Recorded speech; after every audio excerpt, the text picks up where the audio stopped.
thanks for clicking on this video. Be sure to subscribe and click the bell icon and turn on all notifications to keep up to date with the latest information and discussions. But that would make him Goku Black.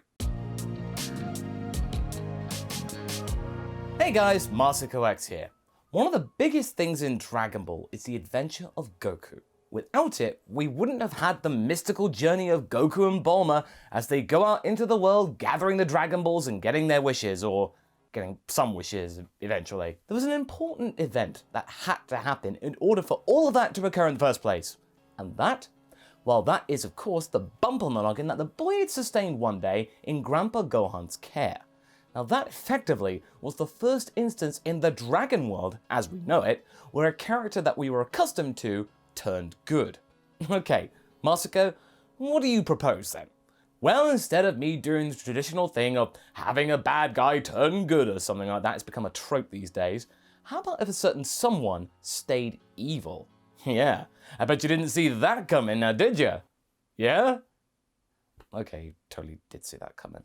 Now, knowing the backstory of Goku at this point in Dragon Ball's timeline, in the narrative sphere, we pretty much know everything that happened to Goku once he was born and sent to Earth. You know, la-di-da.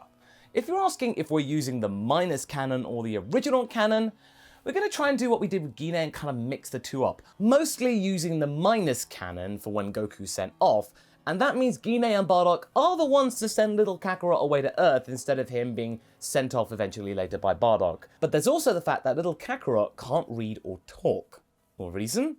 Well, he was in the nursing pod for longer than usual since he was a slow developer from what we saw in the Broly movie and Minus, and he was also small for his age. That and he was weak with a power level of around 2. That's about half the infamous farmer. Now, in order to make Minus' story work though, we are using the subsequent events after that fact, and the notion that Jaco did nothing about his potential action of ending Earth if he deemed it useless or not fit for purpose. So, how would this affect the story? Well, it would basically rewrite the whole thing. Grandpa Gohan would still find Kakarot out there and name him Goku, but this time, the young boy would remember the identities of his father and mother, at least from when he's young. And that fated line of Gine, "Don't forget us," in the Broly movie, you remember that? Oh, that felt so heavy, didn't it? Because he totally did forget. Now, as a result, Goku, or Kakarot, would not view Grandpa Gohan as his true guardian like he does in the original, instead rebelling and resisting the old man's affection for years and years, only tolerating that person for the fact that he produced food out of nowhere, seemingly, cooking. And so for now, he wouldn't end him. He's convenient. So that bump on the noggin, not happening. However, as we know, one night, Kakarot turned into a great ape and did end him. A rather unfortunate turn of events because, nobody likes getting stomped on. And then nobody's there to cook food for him. He would have to fend for himself, but luckily for him, as we've discussed in various discussion videos in the past, Kakarot is a very intelligent person when it comes to natural intelligence and survival. You can check the video up top, by the way, if you're curious. And besides, Bardock basically instructed the kid to survive out there, so that's what he's gonna do. The next morning, when Kakarot wakes up, he finds no trace of Grandpa Gohan anywhere, having waited for the man to cook him morning food. In the time that he'd known Gohan, he'd managed to grasp a very basic understanding of speech, so he could at least communicate what he wants, albeit rather basically, so he would just shout, "Hey, old man, food, now!" Very stunted wordings and essentially using commands. None of that good-natured stuff, although having said that, Goku is kind of like that in the original timeline, just maybe a little bit more polite. Eventually, Kakarot finds Gohan's remains, and instead of being sad or devastated about this, he just goes, "Oh, Kakarot had no idea that he went Great Ape as the memories of the night before were all a blur for some reason. Something about a moon or something?" He hadn't been taught about how to control his mind, so he basically did what the likes of Beats from the Broly movie might have done had he gone Great Ape and lost all memories of control of his body, like Paragus said that he would if he hadn't been trained properly how to use the Great Ape power. So Goku, Kakarot, whatever you want to call him, that happened to him. And with that cold and rather blunt thought, Kakarot returns to the house and sits on the bed, thinking about what to do. After a while, he decides to go and do some fishing. Well, I say fishing, it's more like dunking his tail in the water and see what happens. And without Gohan's influence around, plus lacking the good nature of his original self after he sustained that head thing, Kakarot forgets what Gohan taught him, or at least tried to teach him about manners and civility, and he slowly reverts to a more primal hermit, only venturing out to eat and hunt animals, slowly increasing the size and strength of animals as he grows and he trains some more. He does get stronger still, but it's less about martial arts. His Saiyan instincts were kicking in, and he was getting stronger and stronger. And eventually, Goku is about to take down dinosaurs for dinner on some of his grander walks. The boy would just hunker down in a cave somewhere if he felt like it, just wandering around. I mean, who's gonna tell him to come home? Who's gonna give him a curfew? No one, that's who. And one unfortunate side effect out of all of this is that Kakarot is slowly losing his memories of what his parents were actually like. You know, you need to have them around with some kind of feeling of a parent. Without that, he certainly can't remember their names, that's for sure. Gine was a good-natured Saiyan, an anomaly, and Bardock, well, he was a pretty bad guy, but he wasn't wholly evil.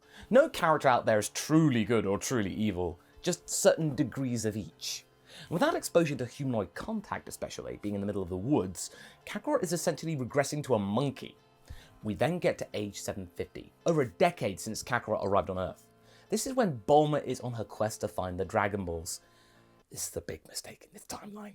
Sure enough, she locates the 4-star Dragon Ball at Kakarot's house and drives down in the direction of it, and then crashes into Kakarot, who throws the car in the air like in the original. She attacks Kakarot, but this time Kakarot doesn't hold back. He has the power pole, which was just lying around the house. Gohan hadn't given it to him because he deserved it.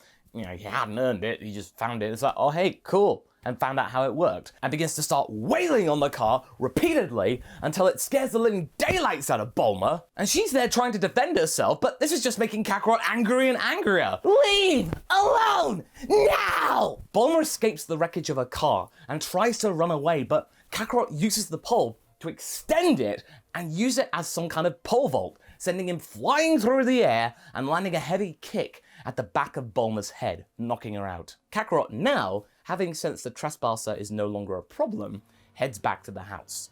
When Bulma comes to, she is understandably pretty groggy, but she remembers what happened, and no Dragon Balls were potentially being offed. She decides to get the heck out of there and look for the other balls and maybe come back to that later with some reinforcements. That essentially means that Bulma and Kakarot never meet again, let alone becoming friends. And this also means that Emperor Pilaf pretty much has an open ticket to the 7 Dragon Balls. And along the way, they find Bulma and nab her 3 Dragon Balls pretty easily. She had managed to get the Dragon Ball from Roshi through methods. And as for Fire Mountain, Pilaf uses his brain to figure out a way to extinguish Fire Mountain, which pleases the Ox King enough for them to gather the Dragon Ball without being interfered with. And the rest goes pretty well. And they even managed to get the 4-star ball since Kakarot isn't tied down to the house. So one day when Kakarot was out challenging himself against more and more terrifying monsters and animals, Pilaf just so happens to locate the ball, and when they find it, it's just in a small house in the middle of a little dense bit of woods. Huh. Well, that was easy. However, Kakarot does find them, but his power is less than Pilaf, even less than Mai and Shu at this point, without all that training and discipline. And with the aid of their robot defenses, Kakarot is bested and taken into custody by the Pilaf gang. Kakarot is now basically a prisoner of Pilaf and locked away in a dungeon, all in the depths of Pilaf's castle. And this is fortunate for Pilaf, as he's now free to make his wish to become the supreme ruler of Earth without incident, since Bulma is no longer around, and neither are Yamcha and Oolong. Yamcha's in the desert somewhere and Oolong's just busy doing his thing. Pilaf was able to get the rest of the Dragon Balls just through sheer force. And with that, Pilaf is now the leader of Earth, meaning all governments suddenly have a compelling urge to surrender to Pilaf's castle and crown him the ruler unanimously. And this is Pilaf's absolute dream, and he has realized it. Now, what to do with that animal in the basement? He seems kind of useful. He could be a useful lackey once he learns some gosh darn manners and talks like a civilized fellow. So now that Pilaf has power, he can do what he wants. It also means that there is no King Piccolo. Why? Well, he has no need to ask for King Piccolo's services and unlock the electric rice cooker. He could just leave King Piccolo in there for all he cares. He already has the power that he wants, and so what's the need to summon this demon? Pilaf then makes a royal decree that if anybody finds these items, doesn't call them Dragon Balls, they are to report to the Emperor at his castle with them in tow, and they will be handsomely rewarded. And if not, they will face certain trouble.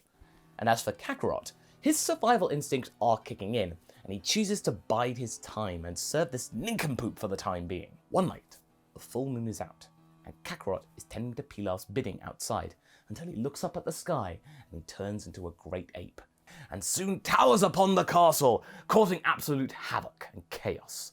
Not even Pilaf's robots and guards can stop Kakarot in his ape form, but this time, instead of losing absolute control, this ape uses this confusion and chaos to escape the scene, leaving Pilaf without a minion and a huge repair bill.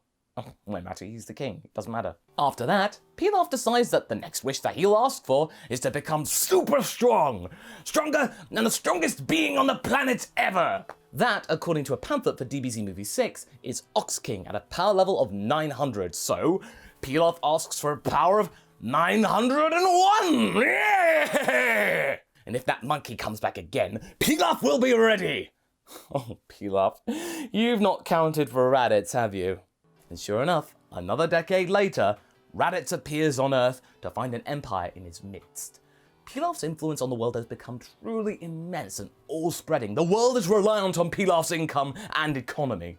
The Saiyan is confused as to what happened, but that doesn't matter right now because his scouter has detected a huge power level of 902, some ways away. He decides to go check it out and comes across Pilaf's huge castle in the center of the empire. Raditz has no time for any of this frippery and immediately starts to tear this domain to shreds.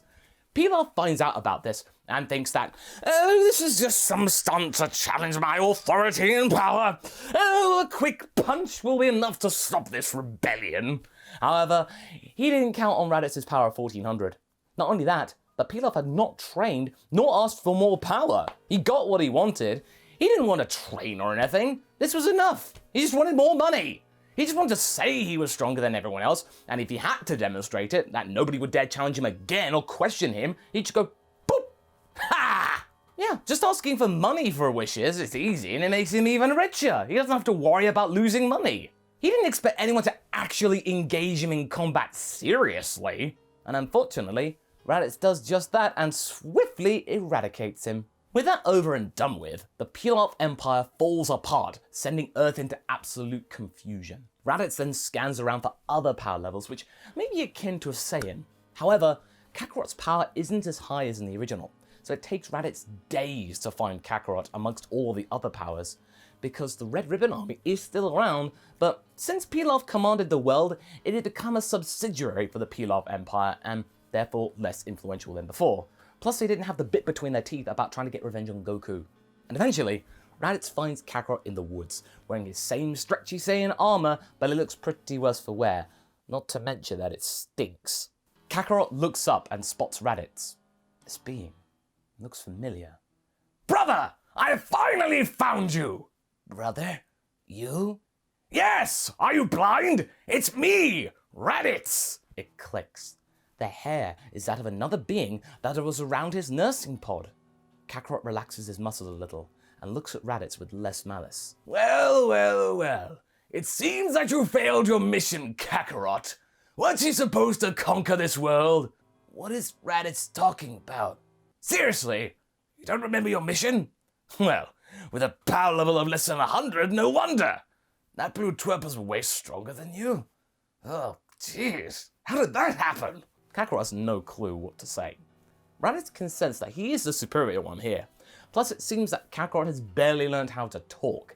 He is truly a simpleton. Well, this should make things pretty easy. Brother, come with me. It's time to go home. And I think that's where we're going to leave things for right now. So what do you guys think? Do you think Kakarot will go along with Raditz? Was Pilaf's influence on Earth something that would have made sense? Leave a comment below and let's get this discussion going. And I shall see you in the next video. Catch you later!